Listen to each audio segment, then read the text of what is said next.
I'm going to need you to look at your Mars sign, and this is for water Mars sign. I'm outside enjoying this eclipse energy, but this is post-eclipse energy for the water Mars signs, okay? That is Cancer, Scorpio, and Pisces, okay? That is, what is going on? Now, Mars is a sign of action, okay? You have to look at where we're taking action in our space, all right? Let's take a look here. What do they need to know? What's coming up after this eclipse energy? What do they need to know? What's coming up after this eclipse energy? All right, a voyage. You already have all the answers. And of course, I want you to take a look. I'll get into the card in a second. I want you to take a look at the water energy here. So I always ask for signifiers whenever I do readings. It's something I've always done. Then I want to know that it's for who it's for. I think we get a pretty clear answer here. So we have the voyage. You already have all the answers. We have the throne. And we also have the spit. Everything is tied to the damn mermaid. Of course it is. Okay. Sorry, I get so excited. I haven't done this in a bit. I've just been exhausted surgery-wise. So this is the spaceship card. All right. You see there's 3 mermaids here. You see there's a rocket ship in the background. And then here's the throne card, right? Okay. There's a mermaid there too. We're tying all this energy in, but I want to give you a chance. You can pause those if you need to take a look at them. I'm going to start with the voyage card, which is the first one that I showed you. This might be a little long. Just bear with me. Fast forward me. It's not that hard, right?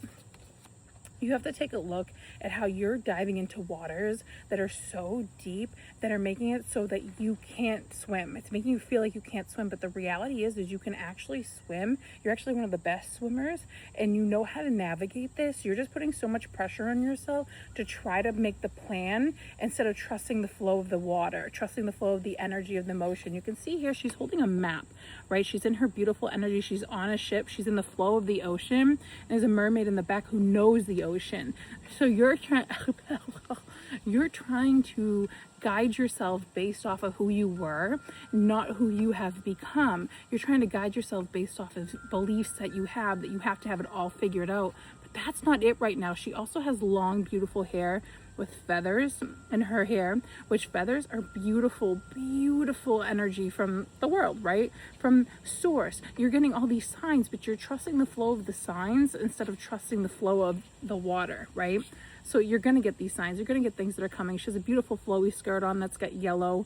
There's blues in here. There's shooting stars behind. What do we have? All these wishes, these things coming true, these dreams happening for us, okay? Excuse me while I take a deep breath. I want you to take a look at how her necklace is here. So on her necklace, she has a moon, okay? Just like it matches in the sky. What is a guider for most people when they're on the water? The moon, right? So when you have these moon energy-esque moments, right? Or on the new moon, we'll call this the new moon energy because that's what I'm being shown. You're looking at how you are showing up in a way that doesn't feel like it's you. It feels like it's old you. Your emotions are taking lead, but you can't let them take charge. You can't map this out. You already have the plan. You just have to go with what you feel called to and stop fighting the flow of it. But the new moon energy is significant for you because that's when you start to realize that you're putting things into motion. Now with the spaceship energy here, we're experiencing the rocket ship, right? This card was pulled last, so that tells me this is the energy that you are going to be stepping into. The circle here, the flow, 3 is a divine number. It's signifying that there is more than one version of you. The upper, the middle, the lower. All of it is being combined together, but it must stay grounded and neutral to understand that is going to kind of hold you together, hold you in the moment where you need to be held. You can also see there's a moon in here too. What you need to pay attention to is the colors of this card and the 3s, because 3s are probably significant for you, but it's also allowing yourself to let the self take the lead, because you're letting your logical mind take the lead. You have to let your intuitive self and your logic and your practicality step together. Last card means that this is going to be the 3 signifier, right? Where it's you stepping into the space of understanding who you need to be. If you allow yourself to trust the voyage, right? You already have what you need. Stop trying to change the voyage. But here's the throne. Unlimited potential, right? 3, right? 3's across the board here. We have 3 different mermaids. 1, 2, 3, 3 cards with mermaids, 3 cards with fins. We have 3 here. The throne is you. It's your mastery. You can see that there's 3 different personalities here, 3 different people, okay? So you have to step into the energy of letting each one combine itself just little by little in your space. It's not like you have to rush to have it figured out. And you guys like to do that, okay? You're taking action, initiative, that's your Mars energy, right?